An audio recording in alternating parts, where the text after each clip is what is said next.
Hi everyone, and welcome to this tutorial on how to solve the Rubik's Void cube. Actually, it is quite the same as solving a normal Rubik's cube 3x3, but it differs because it has no middle edges or middle pieces.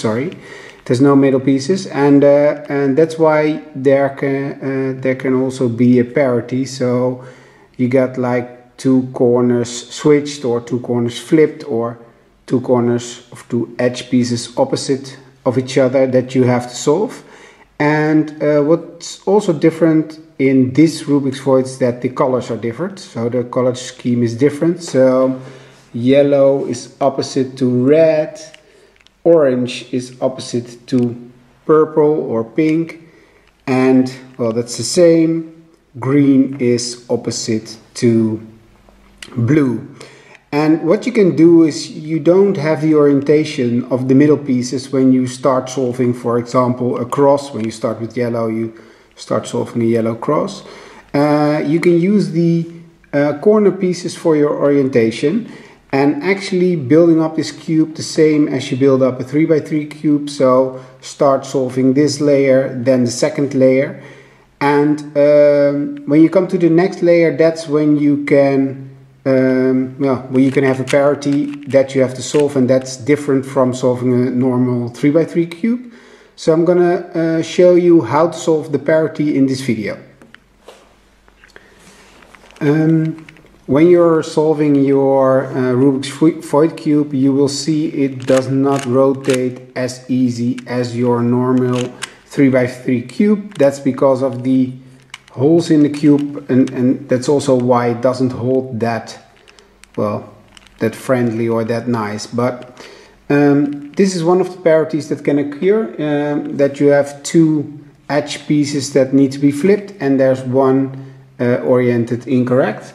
And what you do to solve this parity is that you hold the cube like this, so one in the front and one on the left side, and you perform the following algorithm.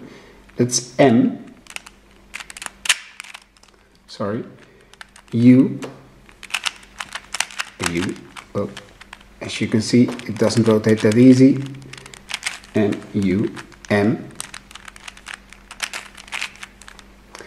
U inverse, M inverse, U inverse, M inverse, U2, 1, 2, M, and the U inverse. And as you can see, you've solved this parity and you've solved your Rubik's Void cube. The next parity that can occur is that the two edge pieces need to be swapped.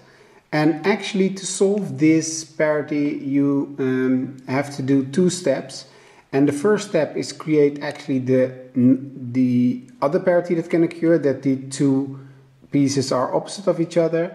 And I'm going to perform the algorithms to solve this. So it's actually in two steps. So the first step to solve this is you hold the cube like this, one in the front and one on the right side. And you perform the following algorithm. R2, U, R2, U, R2,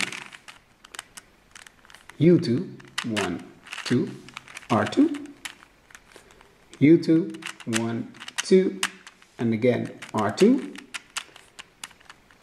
a U, R2, U inverse, and 1, 2, and an R2.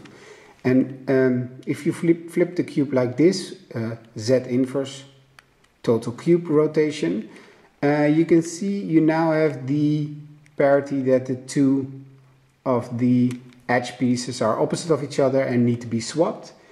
And there's also an algorithm for this, and this is how you solve your Rubik's Void. And yeah, well, if you've done this, you know how to solve the cube. So the algorithm for this is F, L, R inverse,